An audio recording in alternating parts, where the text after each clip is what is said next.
अस्सलाम वालेकुम, आदाब। मैं हूं मोहसिन और आप देख रहे हैं BBN न्यूज़। आइए शुरुआत करते हैं आज के खबरनामे की और नज़र डालते हैं हेडलाइंस पर।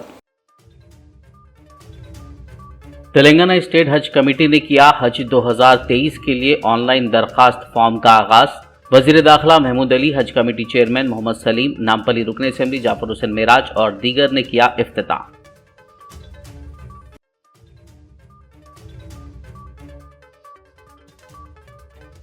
हैदराबाद में आसियान इंडिया यूथ समिट का इनेकाद। जनरल सेक्रेटरी क्यू कम हुरून का वर्चुअल खिताब।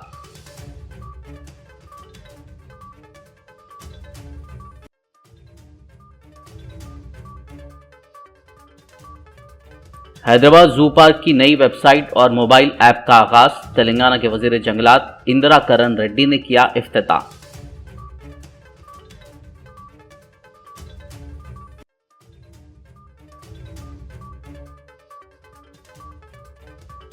कबाइलियों को 10% रिजर्वेशन का मुतालबा।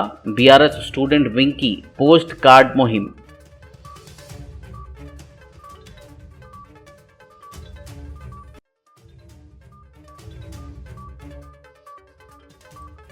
मुल्क की मईशत पर वज़ीर आला KCR के गलत दावे।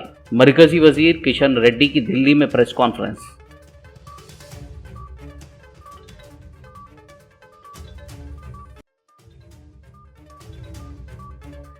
तेलंगाना में कांग्रेस इख्तिदार में आती है तो घरेलू LPG सिलेंडर 500 रुपए कर दिया जाएगा। कांग्रेस के सीनियर लीडर व साबिक वजीर मोहम्मद अली शब्बीर का बयान। और अब खबरों की तफसील। तेलंगाना स्टेट हज कमेटी ने हज 2023 के लिए ऑनलाइन दरखास्त फॉर्म्स का आगाज़ किया है। इस ज़िमन में मुनक़िदा इफ्तिताई तकरीब में वज़ीर दाखिला मोहम्मद महमूद अली ने मेहमान ख़ुसूसी के तौर पर शिरकत की, जबकि इस मौके पर Haj committee chairman Mohammed Salim, executive officer B Shafiullah, Nampally रुकन असेंबली जाफर हुसैन मेराज और हज कमेटी के दीगर अरकान व अफसरान के अलावा वक्फ़ बोर्ड चेयरमैन मसीउल्लाह खान भी मौजूद थे। शुरू किया गया है, बड़ी खुशी की बात है, क्योंकि लोग ज़िंदगी में सब कुछ काम करते हैं मगर उनकी एक ही रहता है कि कम से कम एक हज कर लें जो हज नहीं करे। तो हर साल की तरह इस साल भी हज कमेटी से और हज कमेटी के चेयरमैन सलीम साहब और हमारे MLA साहब जाफ़र हुसैन साहब, हमारे मसीउल्लाह साहब जो वक्फ़ बोर्ड चेयरमैन हैं, हमारे माइनॉरिटी फाइनेंस कॉर्पोरेशन चेयरमैन जनाब इम्तियाज़ साहब और हज कमेटी के जो इंतज़ामात हमारे सेक्रेटरी है शफ़ीउल्लाह साहब और तमाम हज कमेटी मेम्बरान और तमाम मीडिया के दोस्तों, ये बहुत अहम काम होता है लोगों के लिए। बहुत लोग आखिरी उम्र में हज को जाते हैं। अल्लाह का फजल ये है कि इस मरतबा एज लिमिट नहीं रखी गई। लास्ट टाइम जो है 70 साल के बाद वालों को अप्लाई करने के नहीं था, 65 साल। इस साल 70 साल रखा गया और शायद शफ़ीउल्लाह साहब आपको डिटेल बताएंगे। और तेलंगाना के हाजियों के लिए जो हमेशा इंतज़ाम यहाँ से होते हैं, तेलंगाना बनने के बाद से बहुत अच्छे इंतज़ाम होते हैं।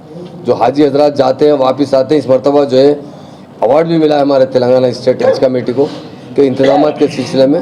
और हमेशा CM साहब भी एक बात करते हैं, हाजी जो होते हैं वो अल्लाह के मेहमान हैं, उनकी जितनी भी खिदमत की जाए कम है।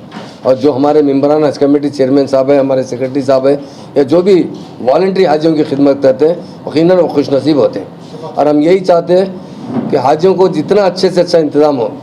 और हज एक टफ़ काम होता है मगर दिन ब दिन काफ़ी सहूलत पहुंचाई जा रही है और पिछले साल भी बहुत अच्छी सहूलत पहुंचाई गई और इस मरतबा भी बहुत अच्छी सहूलत पहुंचाई जाएगी। वो फ़राइज़ तो जो होते हैं, सफ़र तो आसान हो चुका है, फ़राइज़ बहुत मुश्किल होते जा रहे हैं क्योंकि हाजियों की तादाद दिन ब दिन बढ़ती जा रही है। इस साल भी हमें कोटे में इजाफा करने की बात की है और कुछ चेंजेस लाए गए हैं, वो अभी आपको शफ़ीउल्लाह साहब यहाँ मौजूद है बताएँगे।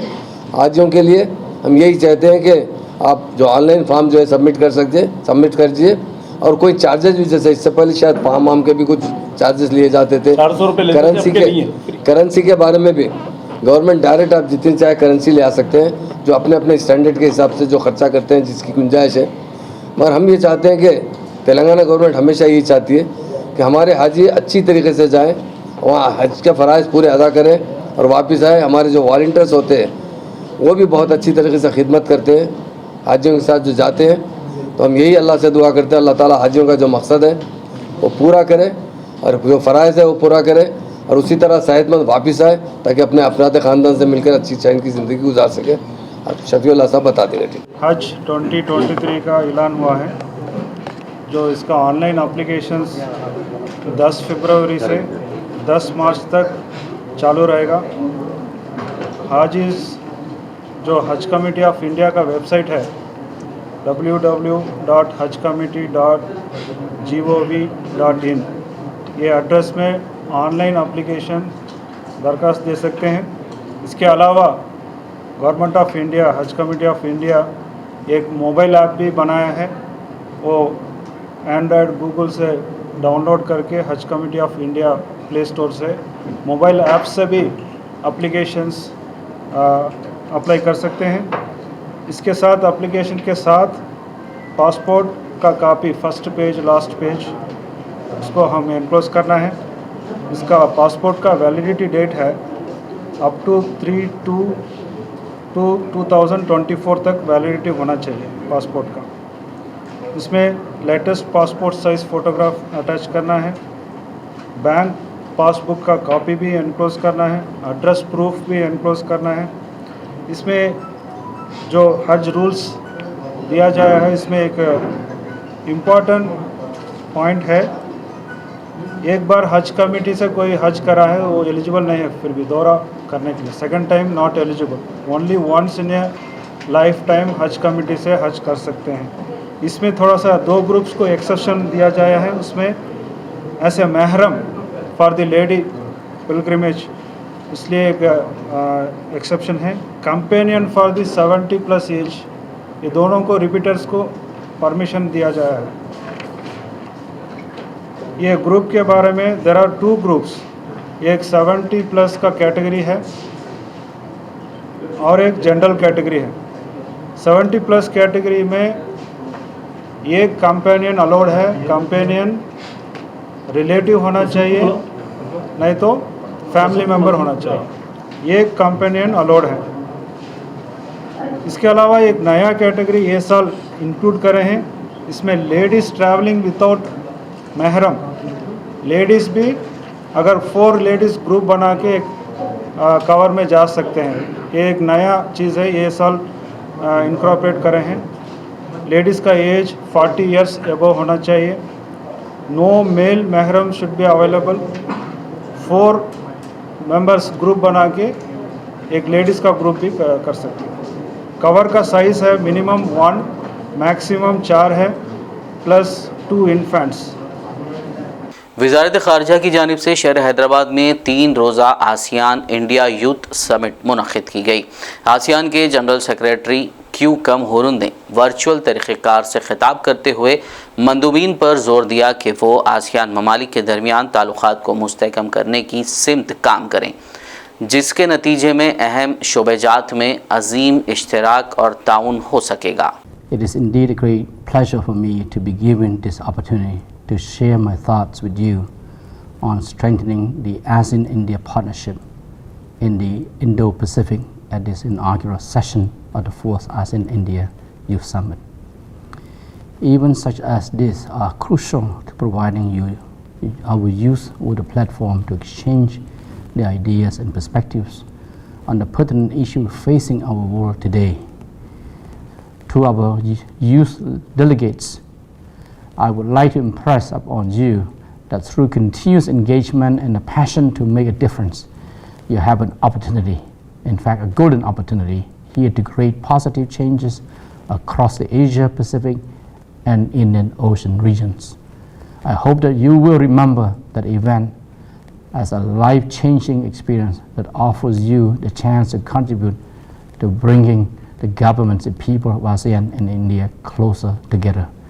I wish you all a successful event with fruitful discussion. Telangana के वज़ीर जंगलात व माहौलियात इंदिरा करण रेड्डी ने हैदराबाद के नेहरू ज़ूलॉजिकल पार्क की नई वेबसाइट और मोबाइल ऐप का आगाज़ किया। इस वेबसाइट और ऐप के आगाज़ के साथ ही जू देखने के लिए आने वाले अफराद के लिए दाखिले का टिकट और बैटरी से चलने वाली गाड़ियां ऑनलाइन बआसानी बुक करवाने की सहूलत दस्तयाब हो गई है। सेंटर फॉर गुड गवर्नेंस ने ये वेबसाइट तैयार की है। क़बाइलियों को तालीम और रोज़गार के शोबों में 10% रिजर्वेशन फराहम करने का मुतालबा करते हुए रियासत की हुक्मरान जमात BRS के क़बाइली तलबा के शोबे ने शहर हैदराबाद के गन पार्क पर पोस्ट कार्ड मुहिम का आगाज़ किया। इस विंग ने मरकज़ी हुकूमत से मुतालबा किया कि रियासती हुकूमत के 10% कबायली रिजर्वेशन बिल को फौरी तौर पर मंजूर किया जाए। बताया जा रहा है कि दस्तकारों के मसाइल पर वज़ीर IT KTR की जानिब से शुरू की गई पोस्ट कार्ड तहरीक के तसलसल के एक हिस्से के तौर पर ये पोस्ट कार्ड तहरीक शुरू की गई है। తెలంగాణ రాష్ట్ర ప్రభుత్వం తెలంగాణ గిరిజనులకు ఇచ్చిన 10% రిజర్వేషన్ హామీని నిలబెట్టుకుంది. అదేవిధంగా గిరిజన యూనివర్సిటీకి సంబంధించిన 330 ఎకరాల స్థలాన్ని కేటాయించింది. తెలంగాణ రాష్ట్ర ప్రభుత్వం గిరిజనులకు ఇంత చేస్తున్న కేంద్ర ప్రభుత్వం వివక్ష చూపిస్తుంది. తెలంగాణ గిరిజన రిజర్వేషన్లను ఆమోదించకుండా గిరిజన యూనివర్సిటీని అమలు చేయకుండా నిర్లక్ష్యం చేస్తుంది. ఈ ఉద్దేశంతో మేము ఈరోజు ఏదైతే BRS party working president KTR గారు తీసుకొచ్చిన చేనేత కార్మికుల సమస్యలపై పోస్ట్ కార్డు ఉద్యమాన్ని దాని కొనసాగింపుగా ఈరోజు గిరిజన విద్యార్థులందరం కలిసి మేము ఒక పోస్ట్ కార్డు ఉద్యమాన్ని తీసుకొస్తున్నాం. ప్రధానమంత్రి నరేంద్ర మోడీ గారికి ఈ పోస్ట్ కార్డుల ద్వారా మా విజ్ఞప్తిని తెలియజేయాలనుకుంటున్నాం. मरकज़ी वज़ीर सयाहत जी किशन रेड्डी ने तनकीद करते हुए कहा कि तेलंगाना के वज़ीर दाखिला के चंद्रशेखर राव अपनी ज़ाती तरजीहात में इजाफ़ा और अवाम को गुमराह करने के लिए गलत दावे कर रहे हैं कि मुल्क का इक़्तिसादी शोबा बहरान का शिकार है। कौमी दारुल हुकूमत नई दिल्ली में एक प्रेस कॉन्फ्रेंस से खिताब करते हुए किशन रेड्डी ने इल्ज़ाम लगाया कि वज़ीर आला KCR ने कल कानून साज असम्बली में मुल्क की छवि को ख़राब करने की बात की थी। उन्होंने कहा कि मुल्क पहले GDP तरक्की के लिहाज से 11वें नंबर पर था। हाल ही में उसने बरतानिया को पीछे छोड़कर 5वां मुकाम हासिल किया है। నిన్న ముఖ్యమంత్రి గారి ప్రసంగం చూస్తే కాంగ్రెస్ ను పొగడము, భారతీయ జనతా పార్టీని విమర్శించడము ఏ రకంగా వారి ఆలోచన ఉందో అర్థం అవుతా ఉంది. కాంగ్రెస్ పార్టీ మద్దతు కోసం అరులు చేస్తున్నట్టుగా నిన్న కాంగ్రెస్ ను పొగడడం జరిగింది. నిన్న ముఖ్యమంత్రి గారి ప్రసంగంలో అంటున్నాడు బీజేపీకి ఒక సీటు కూడా రాదు, బీఆర్ఎస్ పార్టీకి వరదలాగా దేశ ప్రజలందరూ ఓట్లేస్తారట.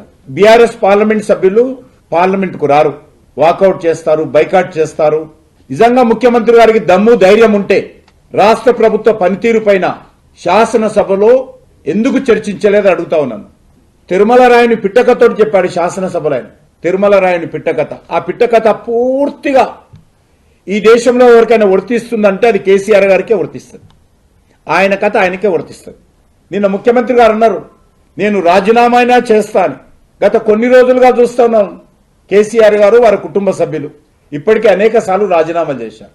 ఎప్పుడు రాజీనామా పేపర్ జేబులో పెట్టుకొని తిరుగుతారు. అయ్యా కేసీఆర్ గారు తోడా సబర్ కరో, కొద్దిగా ఆగు, ఇంకా 8 నెలలే ఉన్నది కదా, ఇప్పుడే ఇంత ముందెందుకు రాసి పెట్టుకున్నారు రాజీనామా పేపరు? అసెంబ్లీ ఎన్నికల తర్వాత ఆ రాజీనామా పేపర్ తప్పకుండా రాజ్భవన్లో ఇవ్వాల్సిన అవసరం ఉంటుంది. అప్పటిదాకా దాచిపెట్టుకోవడం ఎందుకు? అప్పుడు కొత్తగా రాసుకోవచ్చు కదా. అసలు ఎవరు అడిగారు మీరు రాజీనామాలను? మాటకు ముందు కల్వకుంట్ల కుటుంబం రాజీనామా చేస్తామని బెదిరిస్తారు.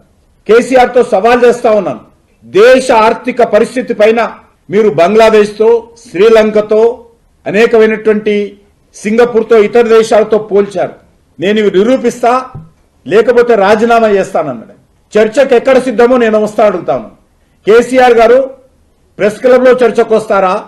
అసెంబ్లీ ఎదురుగా ఉన్నటువంటి అమరవీరుల స్తూపం వద్ద చర్చకు వస్తారా? లేక మీ ప్రగతి భవన్ లో చర్చకు రమ్మంటారా? మీ ఫామ్ హౌస్ కు చర్చకు రమ్మంటారా? రాజీనామా పేపర్ జేబులో పెట్టుకొని వస్తారా? చెప్పాల్సిందా కోరుతా ఉన్నాను. మీలాగా అప్పులు చేసి కమిషన్లు కొట్టేసేటువంటి ప్రభుత్వం కేంద్ర ప్రభుత్వానికి కాదు. కానీ ఈరోజు అప్పులు చేసి ప్రాజెక్టుల పేరుతో వేల కోట్ల రూపాయలు దోపిడీ జరుగుతున్నటువంటి పరిస్థితి తెలంగాణ రాష్ట్రంలో ఉంది. तेलंगाना में अगर कांग्रेस इख्तिदार में आती है तो घरेलू पकवान गैस सिलेंडर 500 रुपये कर दिया जाएगा, जबकि पेंशन की रकम में भी इजाफा किया जाएगा। ये ऐलान तेलंगाना कांग्रेस के सीनियर लीडर व साबिक वजीर मोहम्मद अली शब्बीर ने किया है।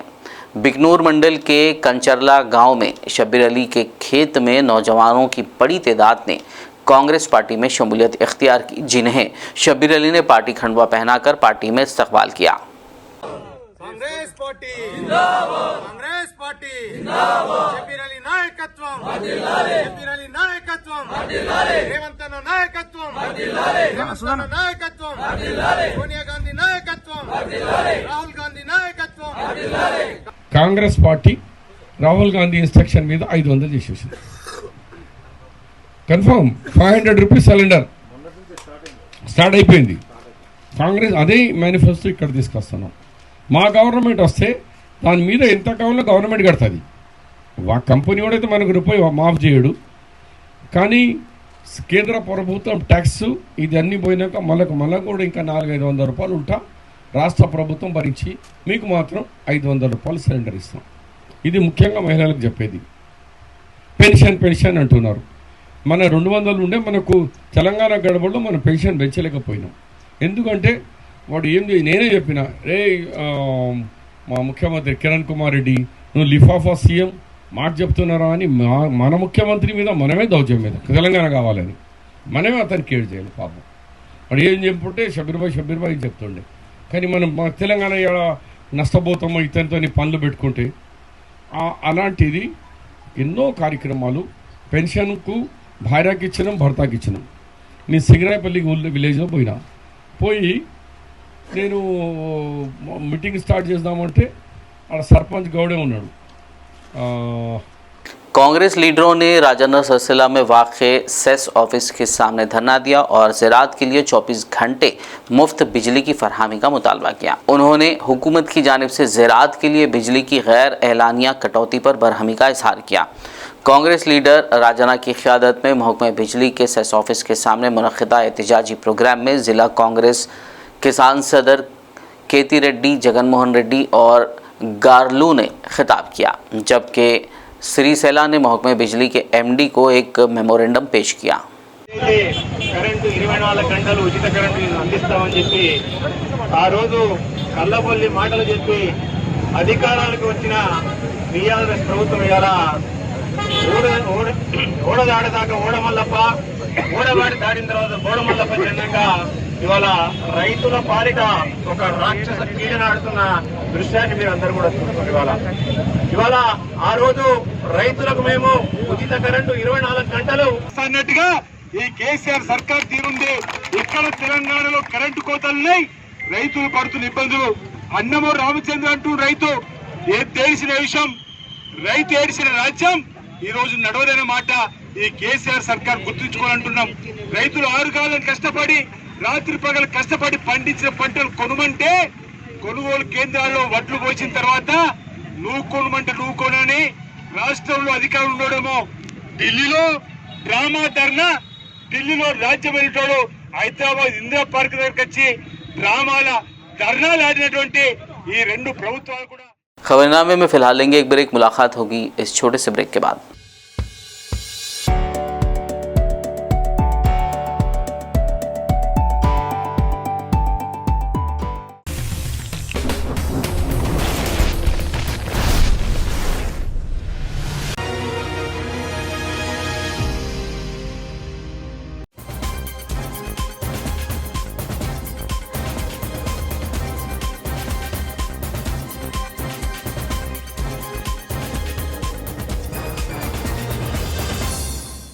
ब्रेक के बाद खबरनामे में आपका दोबारा खैर मकदम है। आइए बढ़ते मज़ीद खबरों की जानिब। बढ़ती हुई आबादी के लिहाज से नज़्म ज़ब्त की बरकरारी को यकीनी बनाने के लिए तेलंगाना में पुलिस स्टेशनों की तादाद में इजाफा किया जा रहा है। आज कारवान हल्के से मजलिसी रुकन असम्बली कौसर मोहिउद्दीन ने DCP west zone Joel Davies और दीगर पुलिस एहलकारों के हमरा टोली चौकी इलाके में नई पुलिस स्टेशन के क़याम के लिए जगह का जायज़ा लिया। इस मौके पर आवाम को सहूलत के लिए मुनासिब मुकाम पर पुलिस स्टेशन के क़याम के इक़दामात को तरजीह दी गई। मुस्लिम यूनाइटेड फेडरेशन के सदर सूफ़ी खैरुद्दीन क़ादरी और जनरल सेक्रेटरी अबरार हुसैन आज़ाद की क़यादत में एक वफ़द ने Telangana state minority finance corporation के दफ्तर पहुंचकर इकनॉमिक सपोर्ट स्कीम के लिए मौसूल शुदा ऑनलाइन दरख्वास्तों के मुताल्लिक़ मालूमात हासिल करी। ताहम सूफ़ी खैरुद्दीन क़ादरी के मुताबिक फाइनेंस कॉरपोरेशन के चेयरमैन उस वक्त दफ्तर में मौजूद नहीं थे, जिस पर उन्होंने मैनेजिंग डायरेक्टर कांति वसली से मुलाकात करते हुए 2,16,000 मौसूल शुदा दरख्वास्तों और रकम की इजराई के बारे में दरियाफ्त किया और एक मेमोरेंडम हवाले किया। बाद-ए-आज़म पुलिस ने उन्हें हिरासत में लेते हुए पुलिस स्टेशन मुंतकिल कर दिया। कुछ गड़बड़ करे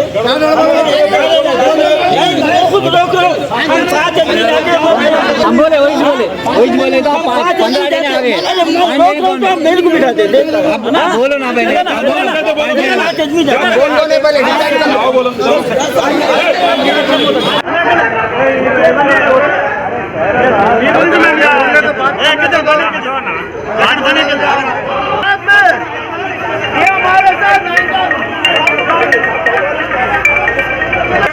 हम चेयरमैन साहब से मिलने के लिए आए तो हमारे को अरेस्ट कर लिया गया है और चेयरमैन जो है ना यहाँ से दफ्तर है, यहाँ पर पुलिस को भर दिया है और मुझे और मेरे साथियों को जो है ना अरेस्ट किया जा रहा है। मैं सुबह पुलिस की गाड़ी में बैठा हुआ हूँ। हम सिर्फ जो है ना फाइनेंस कॉर्पोरेशन से हम ये जवाब हासिल करने के लिए आए थे। 2,16,000 एप्लीकेशन का क्या हुआ, ये जो ना लोन कब जारी होगा ये पूछने के लिए हम आए तो मेरे को जो ना गाड़ी में बिठा दिया गया है और हमारे साथ ये बदतमीजी की जा रही है, जबकि हम पीसफुल तरीके से यहाँ पर हमको ना चेयरमैन से मिलने के लिए आए थे। हम कोई गड़बड़ नहीं करे, कोई नारे न लगाए तो की जा रही है, जबकि हम पीसफुल तरीके से यहाँ पर हमको ना चेयरमैन से मिलने के लिए आए थे। हम कोई गड़बड़ नहीं करे, कोई नारे न लगाए, हम किसी के खिलाफ कुछ नहीं बोले। निज़ाम हश्तुम नवाब मीर बरकत अली ख़ान मुकर्रम जा बहादुर के इंतकाल के बाद उनके फ़र्जंद अज़मत जाह को जो नवा निज़ाम बनाया गया उसकी कोई दस्तूरी हैसियत नहीं है। किसी के बरगलाने पर चंद करीबी लोगों की मौजूदगी में ये जानशीनी की तकरीब अंजाम दी गई।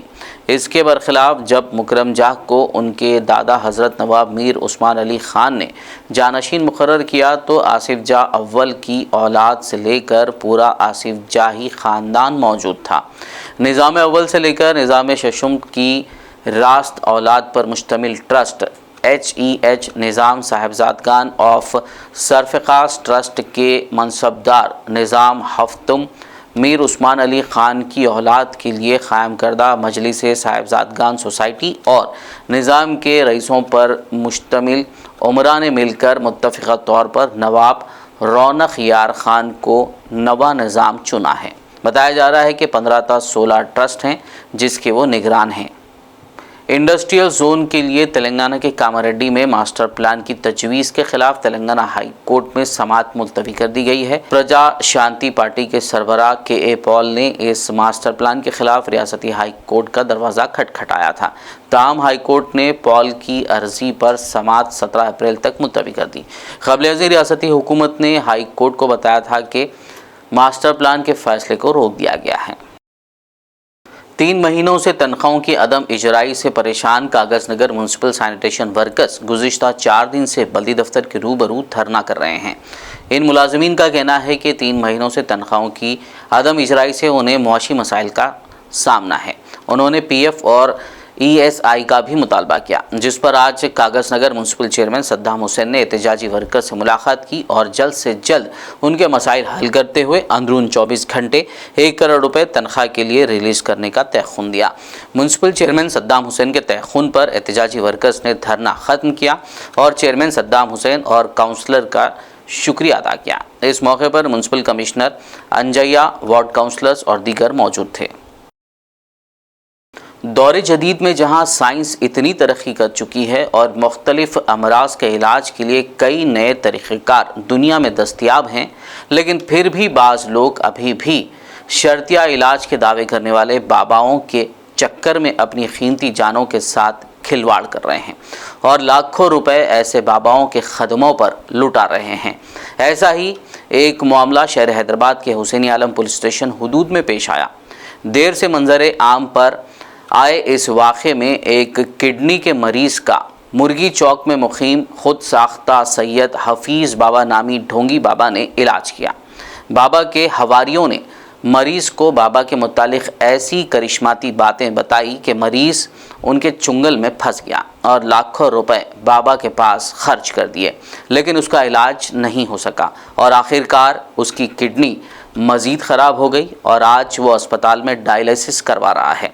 अगर इब्तिदा में ही इस मरीज़ का सही इलाज हो जाता तो शायद वो सेहतयाब हो जाता। लेकिन तोहम परस्ती, अंधविश्वास का आंखों पर पड़ा पर्दा हटने में काफ़ी देर हो गई। ऐसे बाबाओं से बचने का आज वो मरीज़ लोगों को मशवरा दे रहा है और पुलिस से बाबा के ख़िलाफ़ सख्त कानूनी कार्रवाई का मुतालबा कर रहा है। मरीज़ की अहलिया ने बाबा के ख़िलाफ़ हुसैन आलम पुलिस से शिकायत की है।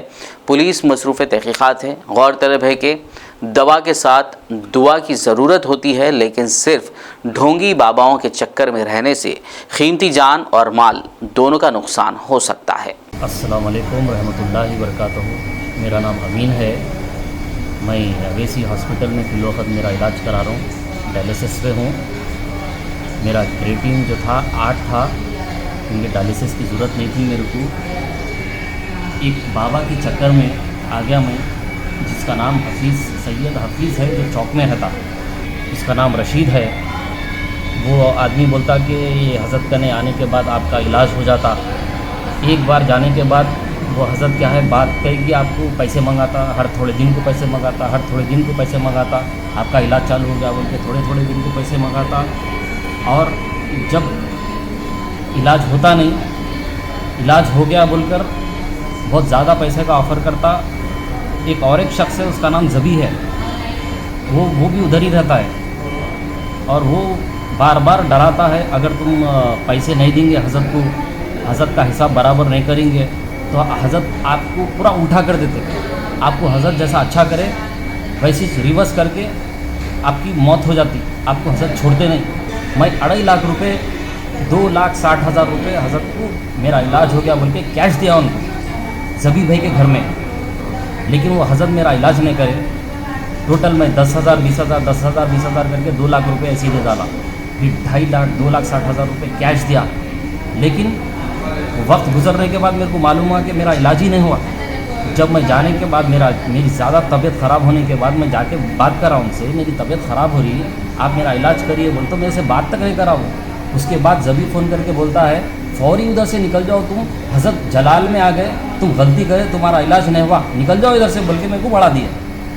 इसीलिए मेरा क्रिएटिन, वो लोग बोले दवा मत खाओ आपका इलाज हो गया, लेकिन मेरा आज क्रिएटिन 19 हो गया। आज मैं डायलिसिस मशीन पे लेटा हुआ हूँ। जब मेरा क्रिएटिन 8 था, जब मेरे को डायलिसिस कराने की ज़रूरत नहीं थी, ये लोग की चक्कर में आने के बाद मेरे को डायलिसिस पे ला के छोड़ डाले ये लोग। मैं इसीलिए वीडियो बना रहा हूँ कि दूसरे जने कोई परेशान होना ये लोग की चक्कर में आके। आप ये लोगों का एक्शन लीजिए। उनको पिलाना करके करा के, मालूम नहीं होना किसको भी आप यहाँ पर आए नहीं तो फिर उन्हें असर क्या आता है अच्छा नहीं। सिगरेटों के कार्डो ना पीते मेरे भाई, एक सिगरेट डब्बी नहीं पीते उन्होंने, कार्डो ना पीते, कार्डो ना।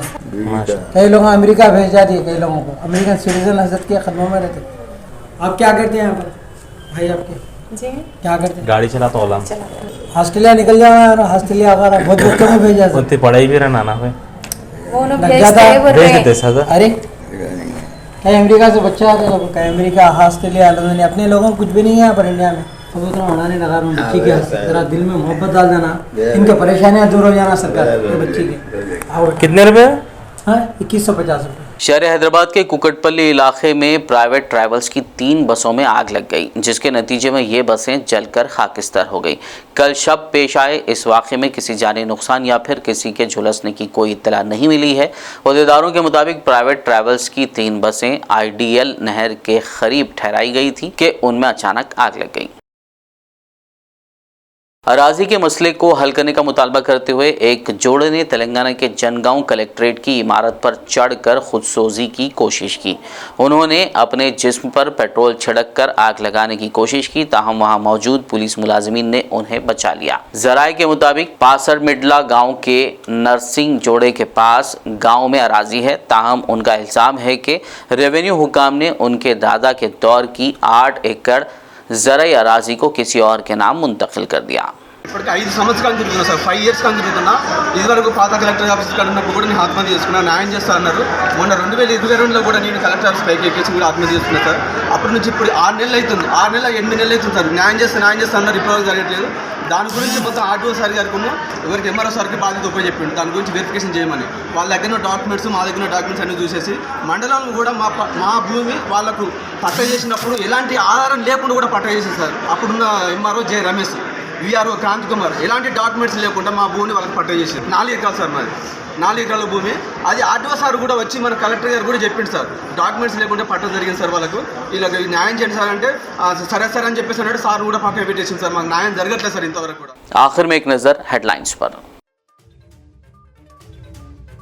तेलंगाना स्टेट हज कमेटी ने किया हज 2023 के लिए ऑनलाइन दरखास्त फॉर्म का आगाज। वजीर दाखिला महमूद अली, हज कमेटी चेयरमैन मोहम्मद सलीम, नामपली रुकन असेंबली जाफर हुसैन मेराज और दीगर ने किया इफ्तिताह।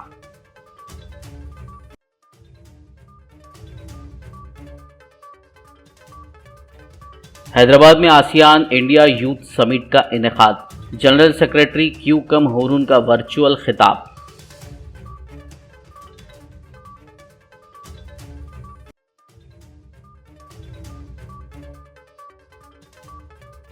हैदराबाद जू पार्क की नई वेबसाइट और मोबाइल ऐप का आगाज। तेलंगाना के वजीर जंगलात इंदिरा करण रेड्डी ने किया इफ्तिताह।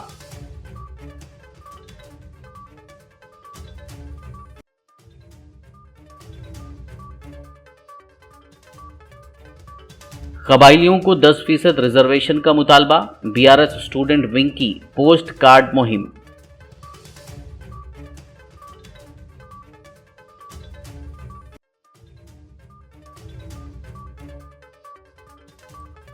मुल्क की मईशत पर वज़ीर आला केसीआर के गलत दावे।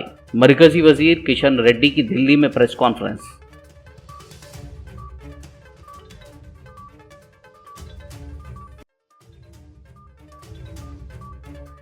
तेलंगाना में कांग्रेस इख्तिदार में आती है तो घरेलू एलपीजी सिलेंडर 500 रुपए कर दिया जाएगा।